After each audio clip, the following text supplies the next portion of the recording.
Welcome to today's study. Today we're looking at Titus chapter 2, verses 6 through 8. Sound doctrine for young men.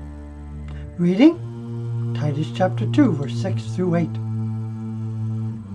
Young men likewise exhort to be sober-minded, in all things showing thyself a pattern of good works, and doctrine showing uncorruptedness, gravity, and sincerity. Sound speech that cannot be condemned, that he that is of the contrary part may be ashamed, having no evil thing to say of you.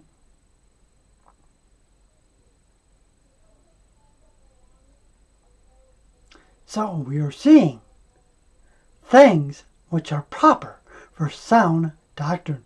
Titus chapter 2 verse 1. But speak thou the things which become sound doctrine. Doctrine that is spiritually healthy, wholesome. In this case, exhortations relating to godly conduct. Conduct, becoming young men, sober-minded. The Greek word means to be sane in one's right mind. By implication, to be sober-minded, to think and act soberly, discreetly, to use sound judgment and moderation, to be self-disciplined. A related trait enjoined upon older men, where it is translated as temperate. Titus chapter 2 verse 2. That the aged men be sober, grave, temperate, sound in the faith, and charity, and patience.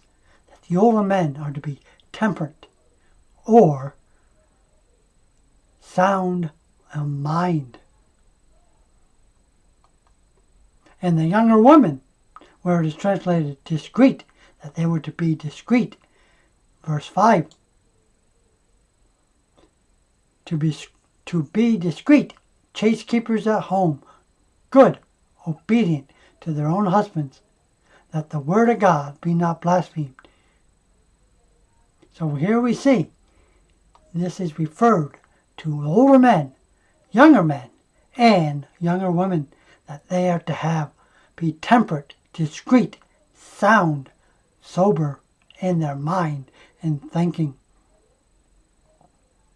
And as translated by other translations, self-controlled, the ESV translation, sensible. Young men are to have their minds and passions in control, exercising themselves in discipline. And they are to be showing themselves a pattern of good works. Pattern. A mole, something to follow, a prototype. Hebrews chapter 8 verse 9.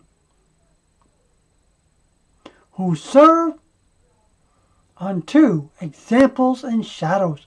So here in Hebrews, the tabernacle of the Old Testament was a example and shadow of that which to be. In the same way, young men are to be an example and a shadow of what is good. Figuratively, an example, pattern, to be imitated, followed. 1 Timothy chapter 4, verse 12. Let no man despise thy youth, but be thou an example of the believers in word, in conversation, in charity, in spirit, in faith, in purity. And the young men that have good works, good deeds, noble deeds, useful deeds, in which Christ intended for us to be zealous of. Well, my friends, we are out of time for today, so I'm going to end today's study here. We'll pick up next time right here where we left off. So until then, my friends, do be blessed. In Jesus' name, amen.